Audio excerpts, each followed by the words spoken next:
আল্লাহ তাআলা যাকে অপছন্দ করেন তাকেও অটল ধন সম্পদ দান করেন, আর যাকে পছন্দ করেন তাকে দান করেন হিকমা। যাকে হিকমা দান করা হয় তার ভিতর থাকে সাকিনা। আরবি সাকিনা শব্দের অর্থ শান্ত, প্রশান্ত, ধীর, স্থির। টেবিল ভর্তি খাবার, অথচ প্রত্যেকটা খাবারে আপনি দোষ খুঁজে পাচ্ছেন।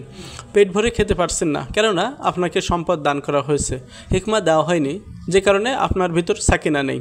আপনাকে হিকমা দেওয়া হয়েছে যে জন্য আলু ভর্তা আর ডাল দিয়েও পরম প্রশান্তি নিয়ে পেট ভরে খেয়ে উঠবেন আলহামদুলিল্লাহ। উচ্চশিক্ষিত সুন্দরী স্ত্রী পেয়েও আপনি তাকে নিয়ে সুখী নন, কারণ আপনাকে হিকমা দেওয়া হয়নি। টয়োটা এলিয়ান চড়েও আপনি সুখী নন, আপনার কেন পাজরো নাই? এর কারণ আপনার মাঝে হিকমা নাই, সাকিনা উঠে গেছে, আপনি আপনার অবস্থানে সুখী নন। আরবি হিকমা শব্দের অর্থ প্রজ্ঞা। যাকে আল্লাহ তাআলা হিকমা দান করেন সে সব অবস্থায় সন্তুষ্ট থাকে, শান্তিতে থাকে। এর অর্থ নিজেকে মানিয়ে চলা এবং তাতে সন্তুষ্ট থাকা। রিজিক শব্দের অর্থ অনেক ব্যাপক। রিজিকের সর্বনিম্ন স্তর হচ্ছে টাকা, পয়সা, অর্থ এবং সম্পদ। রিজিকের সর্বোচ্চ স্তর হচ্ছে শারীরিক এবং মানসিক সুস্থতা। রিজিকের সর্বোত্তম স্তর হচ্ছে পুণ্যবান স্ত্রী এবং পরিশুদ্ধ নেক সন্তান, এবং রিজিক এর পরিপূর্ণ স্তর হচ্ছে মহান আল্লাহর সন্তুষ্টি। রিজিক খুব গভীর একটি বিষয়, যদি আমরা তা বুঝতে পারি। আমি পুরো জীবনে কত টাকা আয় করব সেটা লিখিত, কে আমার জীবনসঙ্গী হবে সেটা লিখিত, কবে কোথায় মারা যাব সেটাও লিখিত, এবং কতটা খাবার ও পানীয় গ্রহণ করব তাও লিখিত বা নির্দিষ্ট। আশ্চর্যের ব্যাপার হচ্ছে আমি কতগুলো দানা বা ভাত দুনিয়াতে খেয়ে তারপর মারা যাব সেটা লিখিত। একটি দানাও কম না এবং একটি দানাও বেশি না।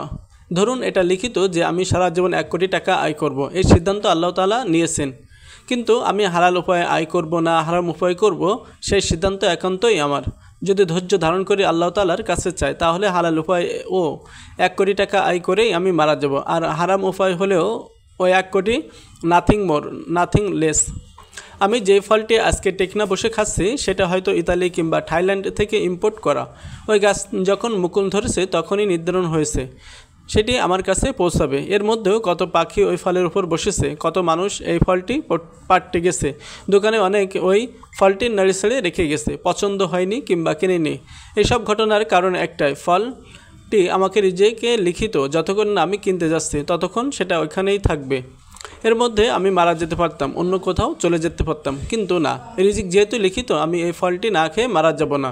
রিজিক জিনিসটা এতটাই শক্তিশালী, কিংবা যে আত্মীয় কিংবা বন্ধু বান্ধব আমার বাসায় আসছে যে সে আসলে আমার খাবার খাচ্ছে না, এটা তারই রিজিক, শুধুমাত্র আল্লাহ তাআলা আমার মাধ্যমে তার কাছে পৌঁছে দিচ্ছেন। হতে পারে এর মধ্যে আমাদের জন্য মঙ্গল রয়েছে, আলহামদুলিল্লাহ। যে কারোটা খাচ্ছে না, যে যার রিজিকে ভাগ খাচ্ছেন।